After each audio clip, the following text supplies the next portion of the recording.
Друзі, вітаю на каналі Наша Дача. Сьогодні будемо знезаражувати ґрунт на нашій дачі. І в цьому відео я хочу розповісти, як і за допомогою чого ми це будемо робити. Будемо використовувати розчин фітоспоріну, який ми вже використовували для знезараження ґрунту, в якому вирощуємо зараз нашу розсаду. Ретельно пролили, давайте правильно розведемо фітоспорін. У нас пачка з минулого року ще залишилась. Перше, що таке фітоспорін? Це біофунгіцид для лікування і профілактики грибних і бактеріальних хвороб, фітофтори, кореневої гнилі, парші, борошнистої роси, чорної ніжки, іржі та інших. Тобто все те, що може заважати рости нашим томатам та огіркам. Розводимо одну частину фітоспоріну, який зараз знаходиться в стані спокою. Це спори, які зараз сплять. Вони можуть витримувати низькі температури і взагалі зберігатися дуже довго. Зараз ми їх трішки будемо пробуджувати. Так ось, одна частина фітоспоріну. У нас тут 165 грамів, я зважував. І дві частини води. 320 мл води. Якщо у вас нова пачка 200 грамова буде, то на 400 мл води.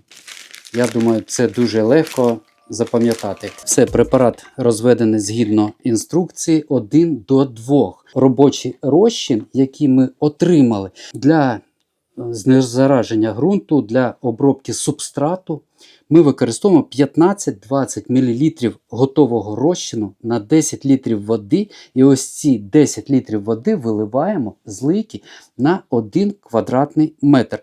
Можна і вилити 2 відра на 1 квадратний метр, нічого поганого не буде, тому що це біологічний препарат. Ось у нас є така мірка від препаратів.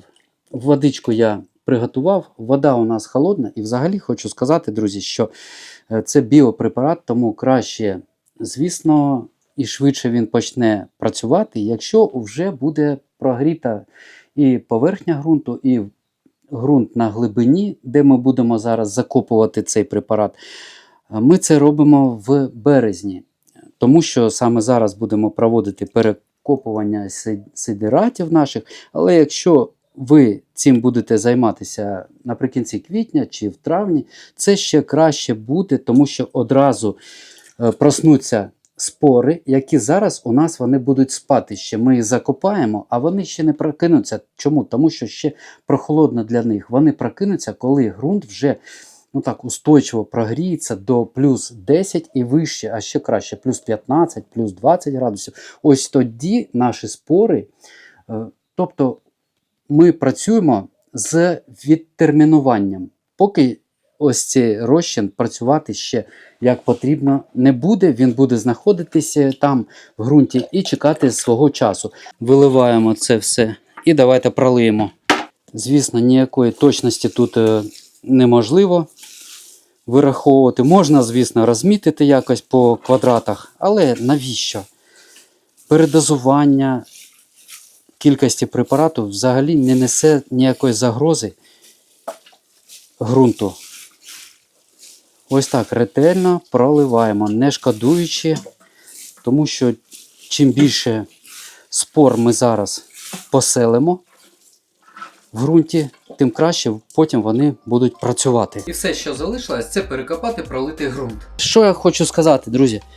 Що зараз ми перекидаємо ґрунт лопатою, знизу він сухий, тому ми його підіймаємо сухий наверх, а мокрий, який шар ми пролили розчинами, просто водичкою, він опиняється внизу. А зверху оце сухе можна ще додатково пролити. По питанню, чи можна таким розчином зараз поприскати теплицю по всіх конструкціях, по полікарбонату, фітоспоріном, я хочу сказати, що ні, не можна. Ефекту взагалі не буде. Чому? Тому що спори можуть зберігати свою життєдіяльність тільки у вологому середовищі. Якщо ми нанесемо на конструкції, на метал, на полікарбонат, швиденько, коли сонечко все просушить, спори без вологи, вони просто загинуть. Тому ніякого ефекту не буде. Тільки у вологе середовище. Закладаємо ось туди, хай з прогріванням землі вони відновлюють свою роботу. Зробити таким чином не важко, особливо якщо у вас невелика територія. Грядки на вулиці ми попроливали зараз, грядку з часником, грядку з полуницею.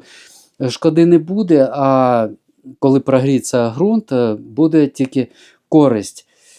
Так що, друзі, якщо є можливість, зробіть так, допоможіть своїм майбутнім рослинам залишитись здоровими. На цьому відео завершую. До речі, кому потрібен якісний фітоспорин в таких чи в маленьких упаковках, я залишу в описі під цим відео. Посилання можете перейти і дійсно від виробника справжній, оригінальний можете замовити. А на цьому завершую. Дякую всім за увагу. Бажаю вам здорових рослин, вам здоров'я міцного та мирного неба над головою. До побачення.